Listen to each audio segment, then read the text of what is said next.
বটি দিয়ে কাটতে বরাবরই আমার খুব কষ্ট হয়। যাই হোক, তারপরেও গতদিনে যে সবজি এনেছিলাম তার থেকে কিছু অংশ নিয়ে আজকে বসে গেছি এই সবজি কাটার জন্যে। আপনারা সবাই কেমন আছেন? নতুন একটা ব্লগ নিয়ে চলে আসলাম। আসসালামু আলাইকুম। কে কোথা থেকে দেখছেন আমাকে জানাবেন। কেমন আছেন সবাই? যাই হোক, এই যে আমি বসে গেছি কিছু পেঁপে, কিছু ঢেঁড়স, তারপরে গাজর। এই যে দেখুন, আমার বেবিও চলে এসেছে। এসে সে একদম পা নাচানাচি করছে আর মায়ের সবজি কাটা দেখছে। যাই হোক, তাকে নিয়ে আসলে খুব টেনশন হচ্ছিল। পরে ওকে তুলে দিয়েছি, যদিও সে মন খারাপ করে চলে গিয়েছে। যাই হোক, এর সাথে আমি আরও পুঁইশাক, পটল, কিছু আলু, এগুলো সবই অ্যাড করেছি। রসুন পেঁয়াজ কেটে নিয়েছিলাম, কাঁচামরিচ দিয়েছি কিছু ফালি করে। এই তো দিয়ে এগুলো সব একসাথে মিলে আজকে একটা সবজি রান্না করব চিন্তা করেছি। তো সাধারণত আমি সবজি রান্না করলে যেটা সবার আগে চিন্তা করি যে সবজির কালারটা সুন্দর আসতে হবে, মানে যেই সবজির যেই কালার সেটাই থাকতে হবে। জানি না আজকে মানে কি হবে, কাটার সময় সেটাই ভাবছিলাম, পরবর্তীতে কি হয়েছে সেটা তো আপনারা দেখতেই পারবেন। আমার কাটাকাটি অলমোস্ট ডান। এখন শুধু একটু পেঁয়াজ আর মরিচ বাদছিল, সেটাও কেটে নিয়েছি। এখন রসুন দিয়ে একটু গরম তেলের উপরে প্রথমে ফোড়ন দিয়ে নিলাম, তারপরে হচ্ছে একটু অল্প সামান্য পরিমাণে আদা বাটা, রসুন বাটা, পেঁয়াজ বাটা দিলাম। তার সাথে হচ্ছে হলুদ, সামান্য একটু লাল মরিচের গুঁড়া দিয়েছি যাতে একটু কালারটা আসে। আর সেই সাথে দিয়ে দিলাম সবজিগুলো একটু নাড়াচাড়া করে নিয়েছি। এর সাথে কিছু লবণ দিয়ে দিয়েছি, কাঁচামরিচ ফালি করে দিয়ে দিলাম।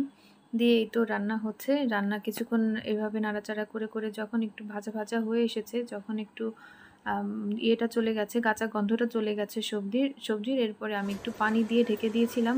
তারপর পানি শুকিয়ে গেলেই মোটামুটি রান্না ডান। এই যে আমার রান্না শেষ।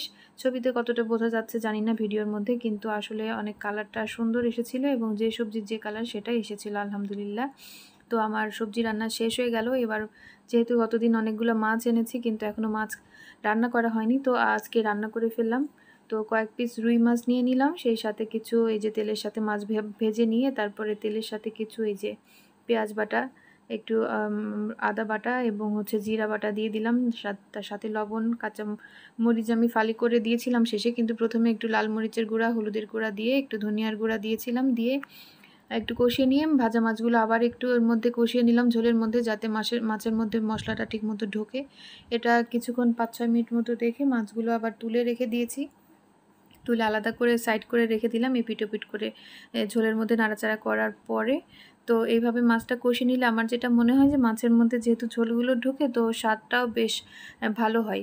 শুধু শুধু মাছ ভেজে নিলে যেমন একটু শুকনা হয়, এটা একটু জুসি টাইপ হয়। তো আমার কাছে মনে হয় এটার টেস্টটাই বেশি ভালো আছে। এই যে তেল মোটামুটি উঠে চলে এসেছে, তারপরে আমি ওটা তুলে রেখে দিয়েছি আলাদা করে। এখন কিছু পুঁই শাকের ডাঁটা আর হচ্ছে আলু দিয়ে দিলাম। পরবর্তীতে কিছু মিষ্টি কুমড়া অ্যাড করব। তো এটা আপাতত কিছুক্ষণ শুকায় নিব পানিটা, একটু কষায় নেওয়ার পরে। এরপরে হচ্ছে এই মশলার মধ্যেই হচ্ছে এটা কষাবো। কষানোর পরে এই যে পানি শুকায় গেছে মোটামুটি, এখন তেল উঠে এসেছে, পোশাকটাও আধা সিদ্ধ হয়ে গেছে। এখন আমি কিছু মিষ্টি কুমড়া আগে থেকেই পানি ঝরিয়ে কেটে রেখে দিয়েছিলাম, সেটা হচ্ছে এর মধ্যে ঢেলে দিলাম। তো এটা দিয়ে কিছুক্ষণ নাড়াচাড়া করে এটা যখন আবার এই পানিটা শুকায় যাবে এবং তেল চলে আসবে, তারপরে আমি এটার মধ্যে কিছু পানি দিয়ে অ্যাড করে দিব। তো প্রথমে একটু নাড়াচাড়া করে নিচ্ছি, দেখি এই যে তেল উঠে চলে এসেছে, দেখুন ভিডিওতে দেখা যাচ্ছে। আর হচ্ছে মোটামুটি একটা সুন্দর কালারও চলে আসছে। এখন আমি হচ্ছে একটু পানি দিয়ে দিলাম কষানোর জন্য, জাস্ট, আর কিছু না। তো কষানো হয়ে গেলে তারপরে ঝোলের পানি আলাদা পরে দিব। তো এটা দিয়ে মোটামুটি হচ্ছে এই যে দেখুন বেশ সুন্দর রং আসছে, একটা সবুজ হলুদ টাইপের। তো এটা কিছুক্ষণ ঢাকা দিয়ে রেখে দিয়েছিলাম, পানিটা শুকিয়ে গেছে। এখন হচ্ছে ঝোলের পানি দিব। তো হচ্ছে আপনারা মাছ রান্না করেন কিভাবে, এভাবে নাকি হচ্ছে আলাদা কোনোভাবে? পুঁইশাক আর মিষ্টি কুমড়া তারপরে আলু দিয়ে যে মাছ রান্না কখনো এর আগে করেছেন, বা আমি প্রথম করছি নাকি অন্য কোনো এলাকাতে প্রচলন আছে কিনা আমি জানি না। তো আমি আজকে প্রথমেই করছি এটা ঠিক। যাই হোক, এই যে জিরার গুঁড়া একটু দিয়ে দিলাম, ভাজা জিরার গুঁড়া। তো এটা দিয়ে কিছুক্ষণ নাড়াচাড়া করে যখন একটু বলক উঠে গেল তখন আমি মাছগুলো ঢেলে দিয়েছি এর মধ্যে।